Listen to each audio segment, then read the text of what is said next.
Okay, so when you think of the Cold War, what comes to mind? Probably two giants, right? Staring each other down. But what if I told you there was this other front to the conflict? A story that honestly gets overlooked way too often, but is absolutely crucial for understanding the world we live in today. Yeah, the classic story, it's always the USA versus the USSR. But you know what? That picture, it's just not complete. So the real question we're diving into is who else was on the board? And man, how did they completely change the game? All right, so to really get this other front, we've got to start with the main players. After World War II, the world didn't just rebuild. Nope. It basically reorganized itself around these two brand new, super powerful centers of gravity. So you've got the United States on one side and the Soviet Union on the other. And this was way more than just some political rivalry. We're talking about a fundamental, deep down clash over how the entire world should be set up. And that right there, that's the real core of the conflict. It was this deep, powerful ideological clash. See, both superpowers were totally convinced they had the one true answer for humanity's future. And you better believe they were determined to see their vision win. So you had the US championing democratic capitalism, right? All about free markets and individual political freedoms. Then, on the complete opposite end of the spectrum, you've got the Soviet Union pushing authoritarian communism, where the state controls the economy and the collective good is the top priority. And let's be clear, these weren't just, different policies. These were totally opposing philosophies for where humanity was headed. And that's the part you really have to get. Neither side was happy to just let the other be. They both saw their own ideology as the universal model, the best way for the entire world to live. So this wasn't just some fight over territory. In their eyes, it was a battle for the soul of the world. And you know that trust between these guys who were allies in the war? Poof, it just evaporated, like almost overnight. At these post-war conferences, promises were made about free elections in Eastern Europe. And then they were broken.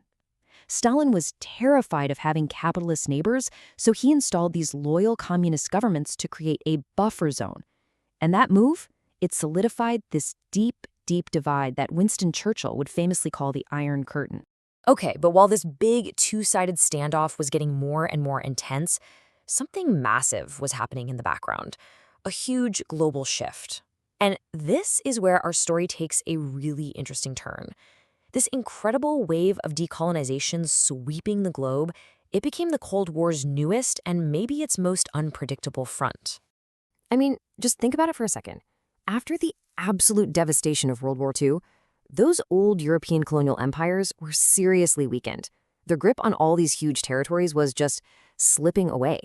All across Africa and Asia, decades of struggle for independence were finally paying off. But here's the thing, getting freedom from one power didn't exactly mean you were free from all pressure. As these nations are celebrating their hard-won sovereignty, they look around and realize they're standing on a brand new battleground, and they're caught right in the middle of this superpower tug-of-war. And the scale of this whole thing was just enormous. All of a sudden, you've got dozens of new countries just popping up on the world map, each one with its own resources, its own strategic location, and, a population looking for a future. And of course, what do you think happened?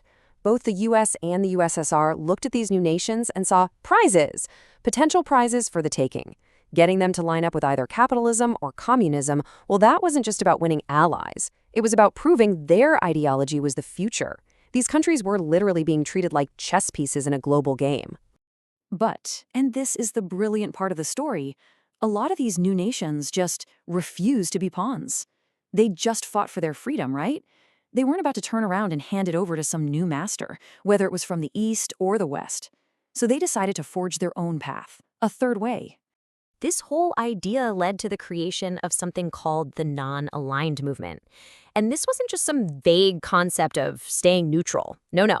This was a formal, organized coalition of countries that were dedicated to staying independent from both the American and the Soviet blocs. They were going to chart their own course. And this movement, it was driven by some truly visionary leaders. We're talking about people like Sukarno of Indonesia, Kwame Nkrumah of Ghana. These guys were pioneers. They were advocating for a path that wasn't being dictated by Washington or Moscow, but by what was best for their own people. And if you want a sense of its initial power, just think about this number, 29. That's how many leaders from Africa and Asia all gathered in one place, Bandung, Indonesia, back in 1955. I mean, that was a huge statement, a really powerful declaration of collective autonomy.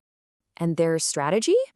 Oh, it was incredibly savvy. This was not about being passive and just staying out of it. The non-aligned playbook was all about actively leveraging the superpower rivalry. See, they understood that both the US and the USSR were desperate to win them over, and they used that desperation to their own advantage. Let's take Indonesia, for example. They pulled off this incredible balancing act. They were accepting development aid from the Soviet Union, while at the same time they were suppressing their own domestic Communist Party. It was just a masterclass in playing both sides to build up their own nation.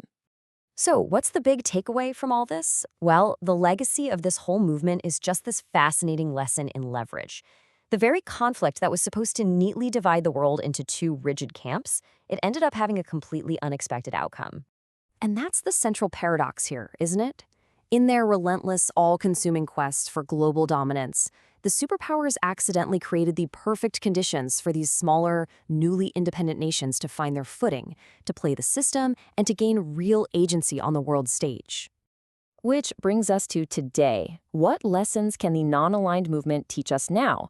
In a world that's still very much shaped by competition between great powers, how can smaller nations navigate all those pressures? It's a really good question and one worth thinking about.